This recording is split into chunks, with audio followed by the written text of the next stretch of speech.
মমতা যা চেয়েছিলেন হয়তো সেটাই হলো। সন্ধ্যা থেকেই দেশের ইংরাজি সংবাদপত্র, বিভিন্ন এজেন্সি, ইংরাজি নিউজ চ্যানেলে মমতা আবার খবরের শিরোনামে।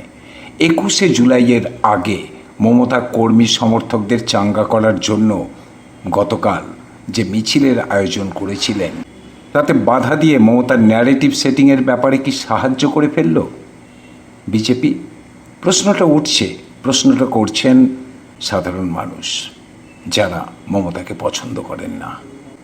তারা বলছেন মিছিল শান্তিপূর্ণ হলে আজ মমতা যতটুকু ফুটেজ পেতেন তার চেয়েও বেশি পেয়ে গেলেন।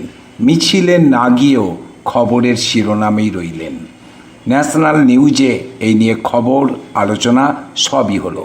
তাই প্রশ্ন উঠছে, বিজেপি কি নিজের অজান্তেই পরোক্ষে মমতা বন্দ্যোপাধ্যায়ের গ্রহণযোগ্যতা এবং পলিটিক্যাল টিআরপি বাড়িয়ে দিচ্ছে? প্রশ্ন উঠছে, বিজেপি কেন বুঝছে না যে নেগেটিভ প্রচারও শেষ পর্যন্ত মমতারই প্রচারের আলো ধরে রাখছে? ভিডিওটি শেষ পর্যন্ত দেখুন। আমি তারক ঘোষ, আর আপনারা দেখছেন ভয়েস 9 বাংলা।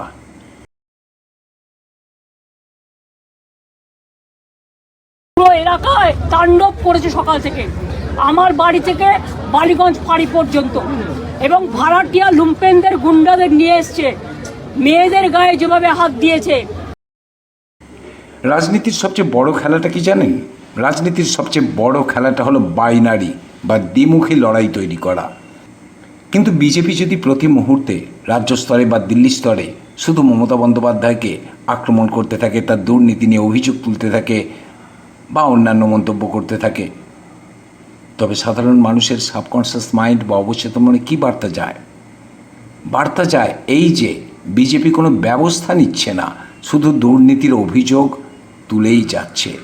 তৃণমূলের গ্রাম স্তরে প্রচুর দুর্নীতিগ্রস্ত তৃণমূল কর্মী রয়েছেন বলে অভিযোগ, যাদের 5 বছর আগেও সামান্য রোজগার ছিল আর এখন লক্ষ লক্ষ কোটি কোটি টাকার মালিক, কিন্তু তাদের বিরুদ্ধেও কোনো ব্যবস্থা নেওয়া হয়নি বলে অভিযোগ।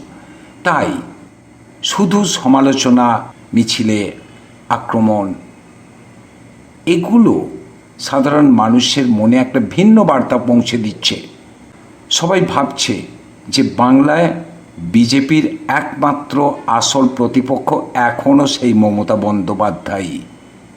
মমতা বন্দ্যোপাধ্যায়ের তৃণমূল ভেঙে ছন্নছাড়া হয়ে গেলেও মমতাই এখনও বিরোধী মুখ রয়েছে। কেননা নেগেটিভ প্রচারও কিন্তু প্রচার, আর সে প্রচারের আলো মমতা এখনও নিজের দিকেই ধরে রেখেছেন। তৃণমূলের অন্দরে একটা মহাবিদ্রোহ হয়েছে। আপনারাও জানেন, 20 জন সাংসদ তৃণমূল ছেড়ে বেরিয়ে গেছেন। রাজ্যসভার 3 জন সাংসদ তৃণমূল ছেড়ে দিয়েছেন, পদত্যাগ করেছেন, যেখানে উপনির্বাচন হতে চলেছে। আর ঋতব্রত বন্দ্যোপাধ্যায়ের গোষ্ঠী নিজেদের আসল তৃণমূল বলে দাবি করছে। অর্থাৎ দলে ভাঙন ব্যাপক, দল একবারে ভেঙে ছন্নছাড়া হয়ে গেছে। বিজেপির এই লাগাতার মমতা আক্রমণ কিন্তু সেই বিদ্রোহী শিবিরকেই সবচেয়ে বড় ধাক্কা দিচ্ছে। কিভাবে, কেন? ঋতব্রতরা ফুটেজ পাচ্ছেন না, মমতা ফুটেজ পেয়ে যাচ্ছেন, অর্থাৎ প্রচারের আলোয় প্রতিদিনই রয়েছেন, মানুষ বলবার সুযোগই পাবে না। কিভাবে বলছি, খুব সহজ সমীকরণ। রাম কা নাম বদনাম না করো। When High Court has given the permission, how do you allow the police? I am not blaming the BJP. I am blaming the police. যখন মমতা বন্দ্যোপাধ্যায়ের ঢাকা মিছিলে হামলা হয়, তখন মিডিয়া এবং আমজনতার কাছে বার্তা যায় যে মমতা এখনও আসল চালিকা শক্তি। ফলে ঋতব্রত বাবুরা দলের ভিতর যতই বিদ্রোহ করুন না কেন, তারা কিন্তু প্রচারের আলো বা লাইমলাইট থেকে পুরোপুরি হারিয়ে যাচ্ছেন। অনেকের ধারণা, বিজেপি যদি মমতার নানা কাজকর্ম, দুর্নীতিকে আক্রমণ না করে এই বিদ্রোহী শিবিরের পিছনে শক্তি যোগাতো, তবে মমতা বন্দ্যোপাধ্যায় ঘরোয়া কোন্দলনেই শেষ হয়ে যেতেন। কিন্তু বিজেপি মমতাকে সরাসরি আক্রমণ করে তৃণমূলের যারা প্রতিপক্ষ রয়েছে তাদের এক নিমেষে অপ্রাসঙ্গিক বা জিরো বানিয়ে দিচ্ছে। এটা মমতার জন্য একটা আশীর্বাদ হচ্ছে, কিন্তু বলছেন রাজনৈতিক বিশ্লেষকদের একটা অংশ। বিজেপি যদি তৃণমূলের নতুন বিদ্রোহী গোষ্ঠী বা অন্যান্য বিরোধী শক্তিকে স্পেস না দিয়ে সারাদিন মমতাকে নিয়ে পড়ে থাকে, তবে মিডিয়া বাধ্য হয়েই মমতাকে ঘিরেই আলোচনা করবে। নেগেটিভ আলোচনা করলেও করবে, পজিটিভ আলোচনা করলেও করবে।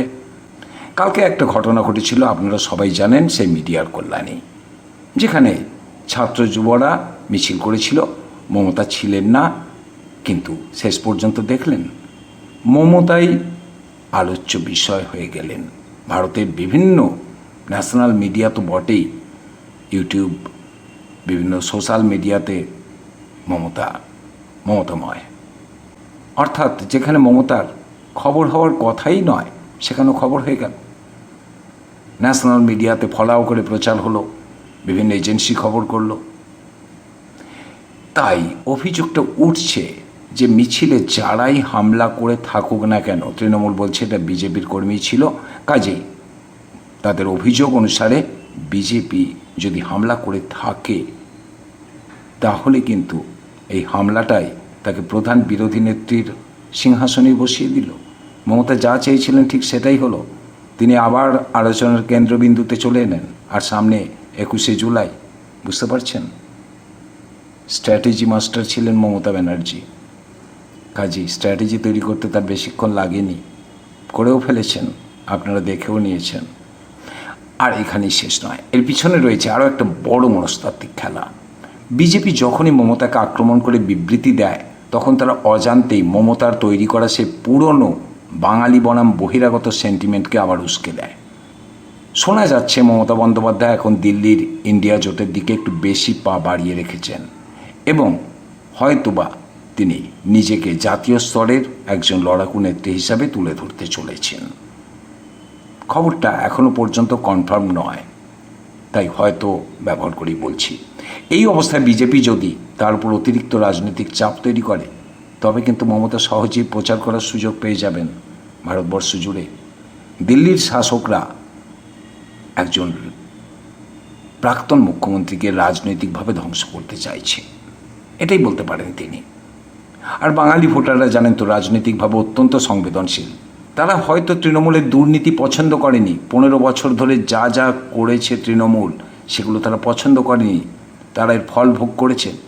কিন্তু কোথাও না কোথাও মানসিকভাবে তারা আরেকবার ভাবতে শুরু করবেন যখন তারা দিনের পর দিন এগুলো মিডিয়াতে দেখবেন। বলছেন অনেকে যে বিজেপিকে বুঝতে পারছে না যে মমতাকে যত বেশি কোণঠাসা করা হবে, ততই তিনি দিল্লির বিরোধী জোটের একটা মুখ হয়ে উঠতে পারেন।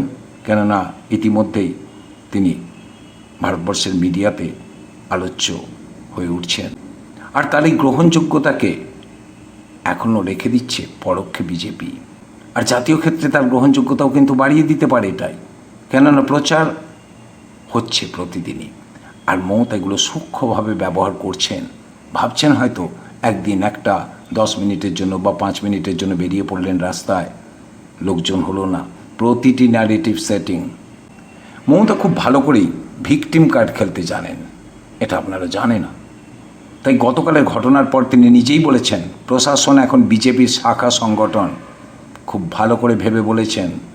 আর এই একটা ডায়লগ দিয়ে তিনি সাধারণ মানুষের মনে সহানুভূতি বা সিম্প্যাথি ওয়েভ তৈরি করার রসদ পেয়ে গেলেন। বিজেপিরই কিছু কর্মীর সঙ্গে কথা হচ্ছিল, তারা বললেন মমতাকে যতটাই কোণঠাসা করার চেষ্টা হচ্ছে, মমতার ইমেজ কিন্তু তত বেশি শক্তিশালী হয়ে যাচ্ছে। বিজেপি বিরোধী শক্তি হিসাবে তৃণমূল প্রথম দিকে উঠে আসছে আবার, মানে মমতার তৃণমূল, মানে ব্যক্তিগতভাবে মমতাই। সামনে 21শে জুলাই, আপনারা জানেন যে ঋতব্রত তৃণমূলও 21শে জুলাই পালন করবে, আর কংগ্রেস তো আছেই। আর সেই দিনই তৃণমূলের সবচেয়ে বড় শক্তি প্রদর্শন, একদিকে ঋতব্রত তৃণমূল, অন্যদিকে মমতার। আর দলের ভিতরে এখন বিদ্রোহ, আর কর্মীরা হতাশায় ভুগছেন। এই কর্মীদের চাঙ্গা করতে গেলে একটা বড় ইস্যু বা টনিকের প্রয়োজন ছিল। গতকাল হাজরা মোড়ের এই ঘটনা তৃণমূল কর্মীদের সেই টনিক দিয়ে দিল, কেননা মমতা ফেসবুক লাইভে এসে বলেছেন কর্মীদের উদ্দেশ্যে অনেক কথা। এখন 21শে জুলাইয়ের মঞ্চে দাঁড়িয়ে মমতা বন্দ্যোপাধ্যায় বুক ফুলিয়ে বলতে পারবেন, দেখো ওরা আমাদের মিছিলে হামলা করছে, ওরা আমাদের ভয় পাচ্ছে। রাজনীতি সচেতন ব্যক্তিরা বলছেন বিজেপি যদি এই মিছিলে কোনো বাধা না দিত, মিছিলটা শান্তিতে শেষ হয়ে যেত। রাতে টিভিতে বা সোশ্যাল মিডিয়ায় এটা নিয়ে এত চর্চা হতো না, বা ন্যাশনাল মিডিয়াতেও জায়গা পেত না। আসলে বিজেপি পরোক্ষে মমতা ঝিমিয়ে পড়া সংগঠনকে চাঙ্গা করার জন্য পলিটিক্যাল অক্সিজেন সরবরাহ করছে বলছেন সাধারণ মানুষ। তাহলে সারমর্মটা কি দাঁড়ালো? রাজনীতিতে একটা কথা আছে, আপনি আপনার শত্রুকে ততটাই গুরুত্ব দিন যতটা দিলে সে আপনার ওপর চড়ে বসতে না পারে। কিন্তু বিজেপি মমতাকে এতটাই আক্রমণ করছে বলে অভিযোগ যে ক্ষমতা হারিয়েও মমতাই এখনও খবরের শিরোনামে। নেগেটিভ প্রচারের এই আলো কি শেষ পর্যন্ত মমতার রাজনৈতিক গ্রহণযোগ্যতা আবার ফিরিয়ে আনবে? বিজেপি কি মমতাকে শেষ করতে গিয়ে রাজনৈতিকভাবে উল্টে তাকে লাইফ লাইন দিচ্ছে? আপনাদের কি মনে হয় বিজেপির এই নীতি, যদি বিজেপি এটা ভেবে থাকে, এটা মমতার জন্য শাঁখের করাত হবে নাকি আশীর্বাদ হবে? কমেন্ট সেকশানে আপনাদের মতামত জানান। ভিডিওটা ভালো লাগলে লাইক এবং শেয়ার করতে ভুলবেন না। আপনারা এতক্ষণ দেখছিলেন ভয়েস 9 বাংলা, মানুষের পাশে, সত্যের পক্ষে।